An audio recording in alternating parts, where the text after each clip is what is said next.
ఓం సాయిరామ్ సమర్థ సద్గురు సాయినాథ్ మహారాజ్కి జై. సాయి భక్తులందరికీ నమస్కారం అండి. మన బాబాగారి దయ వల్ల మనందరం బాగుండాలి, సంతోషంగా ఉండాలి అని చెప్పి మనస్ఫూర్తిగా కోరుకుంటూ ఈరోజు వీడియో స్టార్ట్ చేస్తున్నాను ఫ్రెండ్స్.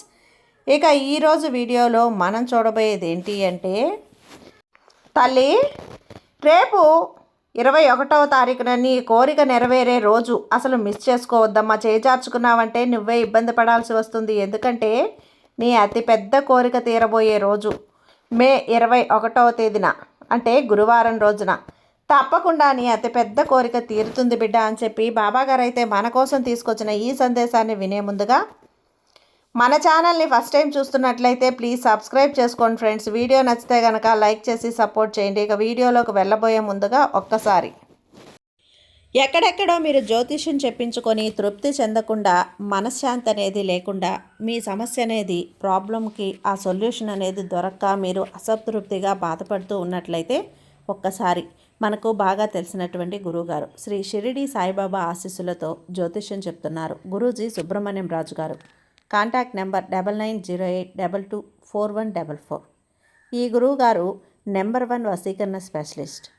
మీ యొక్క ప్రతి సమస్యకి కూడా పరిష్కారం అనేది చూపిస్తారు. అన్ని విషయాలను కూడా ఫోన్లో స్వయంగా గురువుగారే మాట్లాడతారు. ప్రేమ, పెళ్లి, భార్యాభర్తల మధ్య సమస్యలు, స్త్రీ మరియు పురుషుల వశీకరణం చేయబడును. చెడు గృహ ప్రయోగాలకు నివారణ చేయబడును. మీ యొక్క ఎటువంటి సమస్యనైనా సరే ఫోన్లోనే 24 గంటల్లో పరిష్కారం అనేది చూపిస్తారు. కాబట్టి నమ్మకంతో గురువుగారిని కాంటాక్ట్ అవ్వండి. మీరు ఎక్కడెక్కడో జ్యోతిష్యం చెప్పించుకొని అసంతృప్తి చెంది ఉంటే ఈ గురువుగారి దగ్గర ఒక్కసారి ఫోన్ చేసి మీ సమస్యకు పరిష్కారం అనేది తెలుసుకున్న తర్వాత మీ మనసు ప్రశాంతంగా ఉంటుంది. కాబట్టి నమ్మకంతో కాల్ చేయండి గురువుగారికి. సుబ్రహ్మణ్యం రాజు గారు, నెంబర్ 1 వశీకరణ స్పెషలిస్ట్. Contact number 9908224144. ఇక వీడియోలోకి వచ్చేస్తే, బిడ్డ ఈరోజు నేను తీసుకొచ్చిన ఈ సందేశం అనేది పూర్తిగా విన్నావు అంటే గనక తెల్లవారేసరికి నీ జీవితంలో ఒక అద్భుతం జరుగుతుందమ్మా. నీ సాయి నీకు చెప్పేది ఆఖరి వరకు విను. ఎక్కడా కూడా అస్సలు వదులుకోకు. నీ జీవితాన్ని పూర్తిగా మార్చి నువ్వు సంతోషంగా ఉండేలా చేసే బాధ్యత ఈ సాయి తండ్రిది. నీ జీవితాన్ని నేను మార్చబోతున్నాను. ఆ బాధ్యత నేను తీసుకున్నాను బిడ్డ. నీ జీవితంలో ఒక అద్భుతమైనటువంటి కొత్త రోజుగా రేపటి రోజున నీకు గుర్తుండిపోబోతుంది బిడ్డ. లోకం ఇప్పుడు నిన్ను చూసి నవ్వచ్చు, నీ ఆత్మీయులు నిన్ను అర్థం చేసుకోలేక నిందించి ఉండొచ్చు. కానీ నీ తల్లిగా, నీ తండ్రిగా నీ ప్రతి బాధను నేను నా గుండెల్లో మోసుకుంటూ వచ్చాను. నువ్వు పడే వేదనలో సగం నేను పంచుకున్నాను. కాబట్టి నువ్వు ఇంకా ఇంత ధైర్యంగా నిలబడి ఉన్నావు. నీ ఇంటిలోని ప్రతి అణువులో నేనున్నాను. నువ్వు నిట్టూర్పు విడిచిన ప్రతిసారి నా మనసు ఎంత బాధపడిందో నీకు తెలుసా? నీ కన్నీటిని తుడవడానికి, కష్టాల కడల్ని దాటించడానికి ఈరోజు నీ వెంట నడవబోతున్నాను. ఈ వేదన శాశ్వతం అనుకున్నావు, అవును కదా? లేదమ్మా. నా కరుణా కిరణాలు నీపై ప్రసరించబోతున్నాయి తల్లి. నువ్వు ఒంటరివి అని ఎప్పుడైతే అనుకుంటావో నీ నీడ నీ కంటి ముందు నేను కనిపించబోతున్నాను. సమయం ఆసన్నమైంది బిడ్డ. నువ్వు పడిన ప్రతి కష్టానికి గంభీరమైనటువంటి మార్గం తెచ్చాను. నువ్వు ఓర్చుకున్న ప్రతి అవమానానికి ఒక అద్భుతం ప్రతిఫలం వచ్చింది. కాలచక్రం రోజు తిరుగుతూ ఉంటుంది. చీకటి పడిన అమావాస్య తర్వాత వెలుగులు విరజిమ్మే పున్నమి రావటం ప్రకృతి సిద్ధమైనటువంటి నియమం. నీ జీవితంలో ఇన్నాళ్ళు రాజ్యమైన కఠిన చీకట్లు, నిరాశ, నిస్పృహలు తొలగిపోయే శుభగడియలు వచ్చింది. రేపటి రోజున నీకంతా శూన్యంగా, దిక్కుతోచని అగాధంలో ఉన్నట్లుగా అనిపించవచ్చు. కానీ రేపొచ్చే సూర్యోదయం నీ జీవితంలో సరికొత్త ఆశలను, ఊహించని అద్భుతాలను మోసుకొస్తుంది. అది కూడా రేపే 21వ తేదీన నీ విధిని మార్చేది కేవలం నా సంకల్పంగా ఉంది తల్లి. నువ్వు పడుతున్న నీ బాధను ఇకపై నీ జ్ఞాపకాల్లో కూడా ఉండదు. అంతటి ప్రశాంతతను ఇస్తున్నాను. నా బిడ్డవైన నీకు కష్టం వస్తే అది నాకు వచ్చినట్లే కదా. కర్మబంధాలనేవి మానవ జన్మకు సంఖ్యలు లాంటివి. కానీ నా శరణు కోరిన క్షణమే ఆ సంఖ్యలు తీరిపోవటం, తెగిపోవటం మొదలవుతాయి. నువ్వు గత జన్మలో చేసిన పాప పుణ్యాలు లెక్కలు, అనుభవించాల్సిన ప్రారబ్ధ కర్మల తీవ్రత నాకు తెలుసు. ఆ కర్మల వాసనలే నిన్ను నీడలా వెంటాడుతూ నీ వేదన నిన్ను కలిగిస్తున్నాయి. కానీ ఒక్కసారి గుర్తుపెట్టుకో, నా దగ్గరికి వస్తే నా పాదాలను ఆశ్రయిస్తాయి. ఆ తర్వాత నీ కర్మలన్నీ కూడా బూడిద చేస్తాను. నీ పాదాల తీవ్రతను నేను నా కరుణా వీక్షణంలో పూర్తిగా తగ్గిస్తాను. నువ్వు అనుభవిస్తున్నటువంటి కొద్దిపాటి బాధ కేవలం నీలో ఉన్న అహంకారాన్ని కడిగివేసి నిన్ను పరిపూర్ణమైనటువంటి గొప్ప వ్యక్తిగా మార్చడానికేనమ్మా. త్వరలో నువ్వు నూతన ఉత్తేజంతో పవిత్రమైనటువంటి మనసుతో మహావృక్షంలో వికసిస్తావు. నీ కర్మఫలం కరిగిపోతుంది. ఇక నీకు శుభకాలం మొదలైంది. ఇకపై నీ దారి పూలబాటగా మార్చబోతున్నాను. లోకం నిన్ను వేలెత్తి చూపించిందని బాధపడుతున్నావా? నీ స్థాయిని అంతలా కృంగిపోతున్నావా? ఈ ప్రపంచం కేవలం వెలుగు ఉన్నప్పుడే నీతో ఉంటుంది. నీ దగ్గర సంపద ఉన్నప్పుడే నిన్ను గౌరవిస్తుంది. చీకటి పడగానే నీ నీడ కూడా నిన్ను విడిచి వెళ్ళిపోతుంది.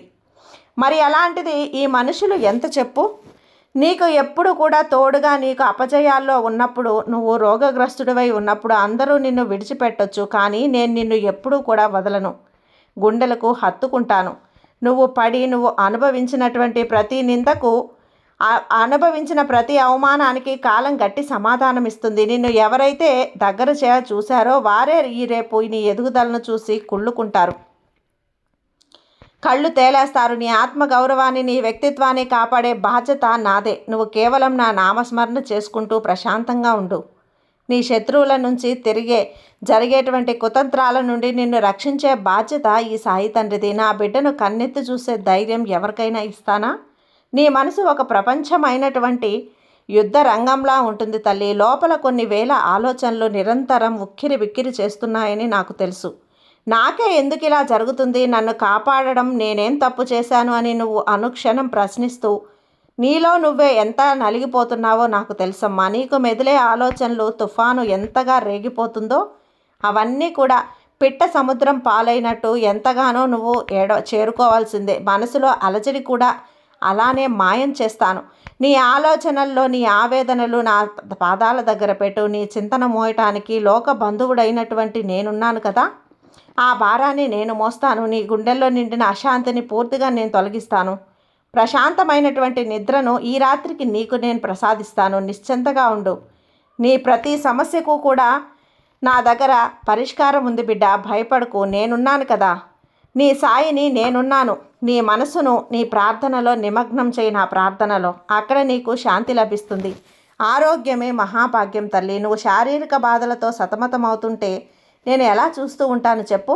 నీ కోరిక తీరడం లేదని, నీకు తగినటువంటి ఆరోగ్యం లేదని, ఉద్యోగం లేదని, తగిన ప్రేమ బంధాన్ని చూపించడం లేదని నాపై కోపంతో ఉన్నావు కదా.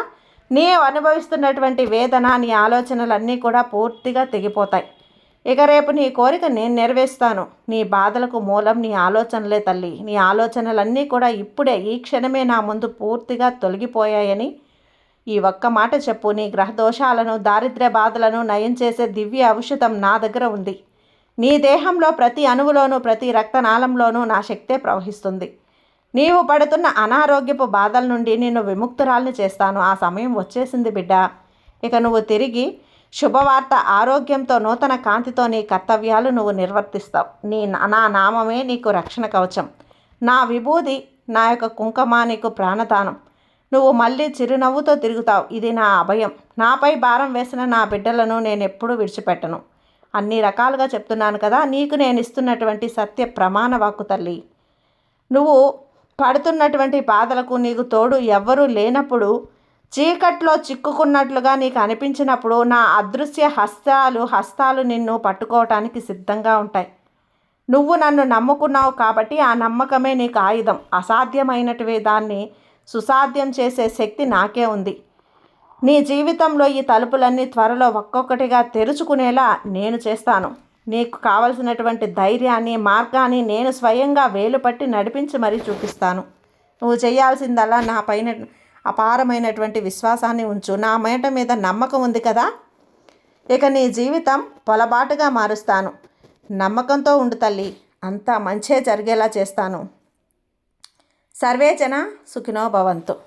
జై సాయిరామ్.